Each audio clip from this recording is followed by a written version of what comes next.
Ay, perfect! Pasabog siya! Pasabog. Sabi na Versace! Love you. Thank you so much.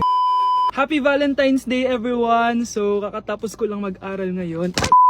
And ayun guys, susurpresahan natin si Honey Bunch. Ayun guys, binilan ko siya ng cake. Tapos ito special gift to. Tapos ito flowers. Tapos sa likod nitong car, ayun may balon doon. May mga balloons doon sa likod. Tapos doon ko gagawin yung surprise ko mamaya. And hinihintay ko siya ngayon. Ang tagal-tagal niya pumunta dito. And also guys, later magdi-date kami. Magdi-dinner kami somewhere around BGC.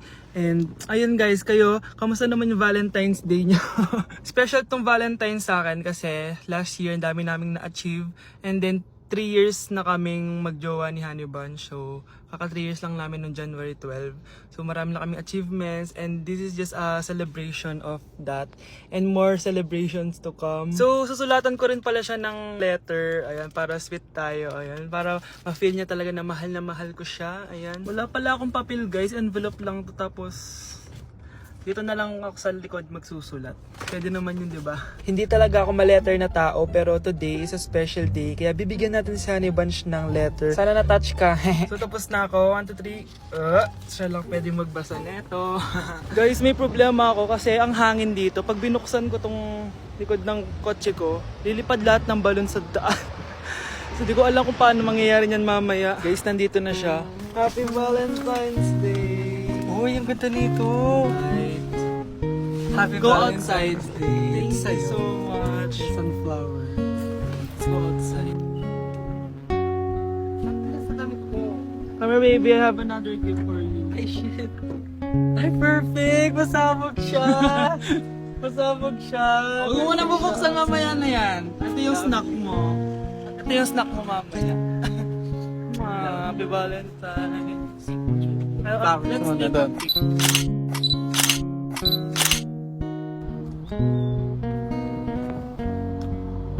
So guys, may dala pa pala siyang flowers. Matagal na sinasabi ni Honey Bunch na gustong gusto niya daw yung amoy na naamoy niya sa mga mall. So ayan, binilan ko na siya finally.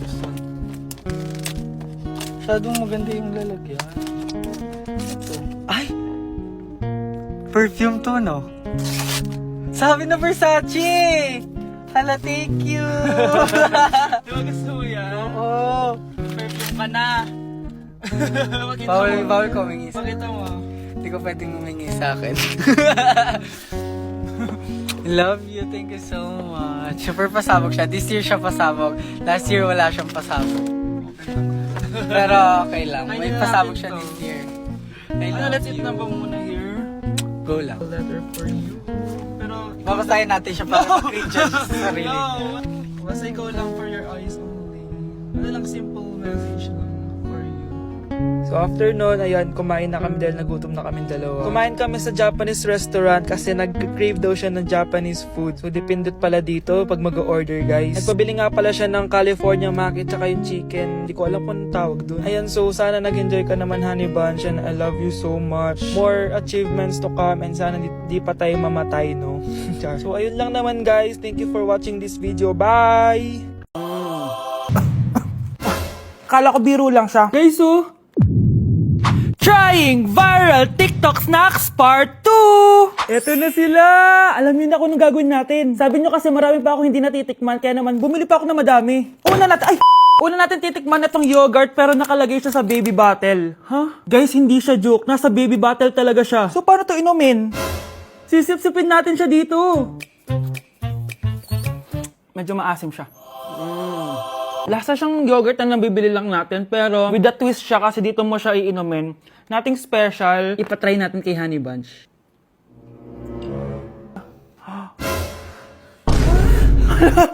Hala! Grabe pala yung side effect nito. Okay, i-rate ko siya ng 8 out of 10. Okay siya. Okay, next natin to guys. Meron tong 266,000 sold. Palagi ko to nakikita pero never pa ako nakatikim neto. Ang dami! Guys, tignan nyo. Para siyang fries. Amoy biryani. 1, 2, 3. Uy, sarap na. Hindi siya sobrang anghang. Like, hindi ko ma-explain yung lasa niya pero ang sarap niya. Medyo mahirap lang siyang nguyain. I-rate ko to ng 9 out of 10. Eto na guys, sobrang sikat nito dati. Hulaan nyo. Sana secret! Eto yung pistachio kanafe na inspired dun sa Dubai chocolate. Di ba sobrang viral nun? Tikman na natin. So ito yung tsura niya guys, and buksan na natin siya. Ano, di siya satisfying. Medyo disappointed ako dun pero malay nyo sa lasa bumawi siya. Tama ba itong nalalasahan ko na parang walang lasa? Parang chocolate lang yung nalalasahan ko. Kaya pala sabi ng iba, hindi worth it to. Disappointed ako sa'yo, Bea. Nag-expect ako, I-rate ko to ng 3 out of 10. Kailangan natin ng panulak, kaya eto na ang next natin. Sobrang viral neto, at sobrang sarap daw neto. So, eto yung want drink. Ayun. Ooh. May kalasa siya! Lasa ng how-how, pero drink siya. Patikim natin kay Honey Bunch. Yes! Ano? Lagi mo yung sarap. Uubusin ko yung bukas. Hindi ko na kailangan mag-explain. I-rate ko siya ng 9.5 out of 10. Okay, next natin tong sour head. Hindi ko alam bakit sobrang dami na nabili ko. Na para bang magre-resell. Super asim daw neto. Tignan natin kung maasiman ako. Parang mas maasim pa si Honey ba? Para may challenge, ubusin na natin tong isang pack. No. Ganyan yan. Akala ko biro lang siya. Maasim pala talaga siya. Guys, I-rate ko siya ng 8.5 out of 10. Worth a try siya, guys. Parang sumakit yung tiyan ko, guys. Sobrang asim. Okay, next natin tong chicken spicy noodle ball. Haba ng pangalan, Hindi ko alam bakit sobrang dami na nabibili ko. Tikman na natin sila. Ganito yung itsura niya, guys. Unang kagat.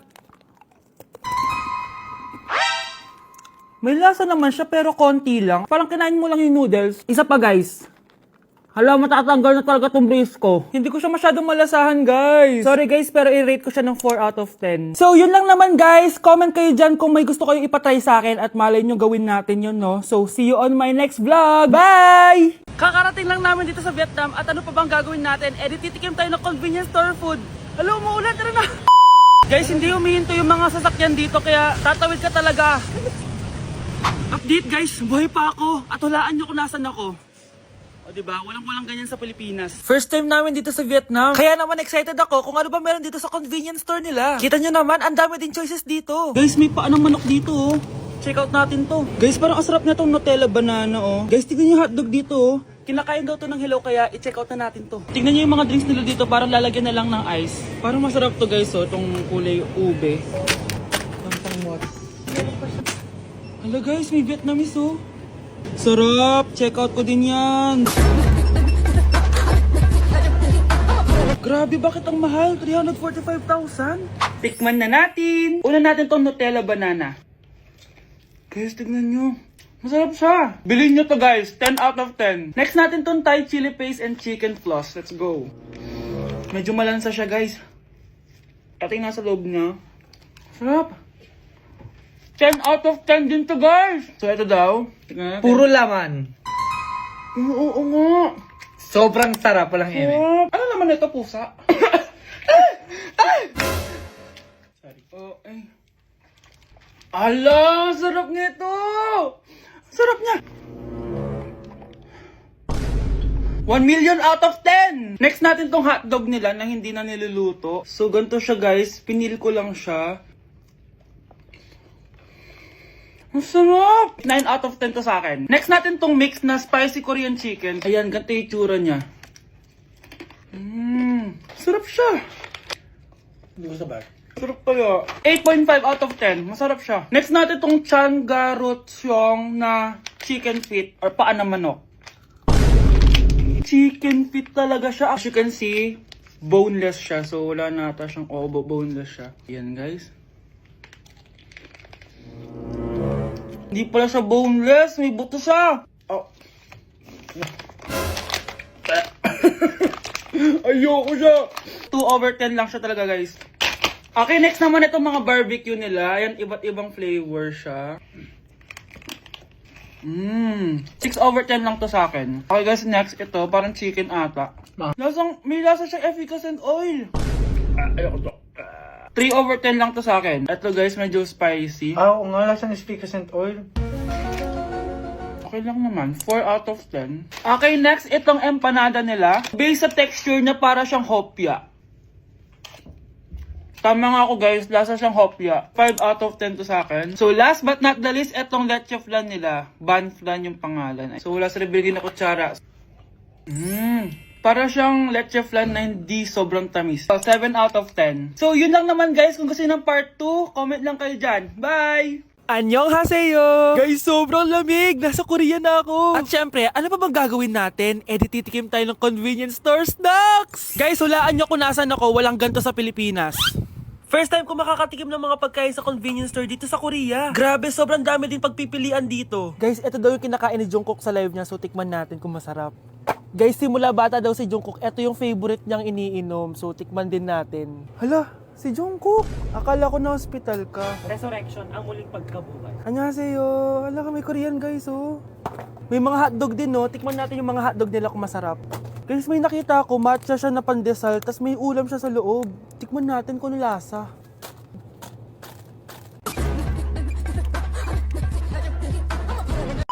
Charan! Tikman na natin sila, guys. Unahin na natin to favorite snack ni Jungkook. Kancho daw yung pangalan nito, guys. Tikman na natin. Sarap! Honey Bunch! And syempre, di natin pwedeng tikman yung wala si Jungkook. Jungkook imnida. Gets ko na kung bakit favorite ni Jungkook. Ang sarap na, guys! May kinuha si Honey Bunch kanina, pero parang ang sarap, oh. So, tikman din natin. Ito yung tsura niya. Parang sarap. Manghang. Masarap siya. 7.5 out of 10. May mas masarap pa sa iba. So, inom muna tayo. Tikman natin to favorite drink ni Jungkook. Lasang banana. Pero hindi siya masyadong matamis, which is I like. 8.5 out of 10 to sa akin. So, next naman natin tong hotdog.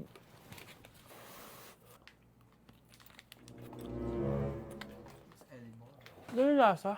Hindi ko siya gusto, guys. Weird na lasa niya. 3 out of 10 lang to sa akin. Hindi ko siya masyadong gusto. Next natin tong dried pusit. So, ganito yung itsura niya, guys. Matigas siya. Ang tigas. Baka niluluto pa to.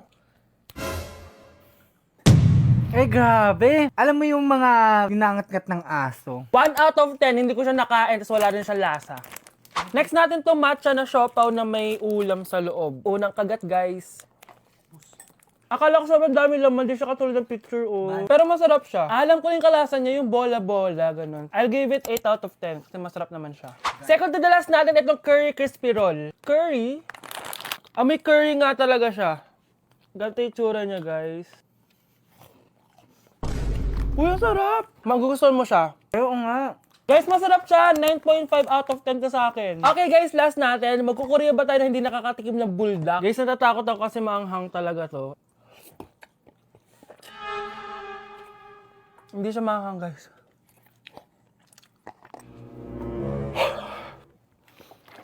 Bibigyan ko to ng 8 out of 10. Masarap naman siya kasi sobrang anghang niya. So yun lang naman guys. Kung gusto nyo ng part 2, mag-comment lang kayo dyan at gagawin natin yan. So, bye-bye!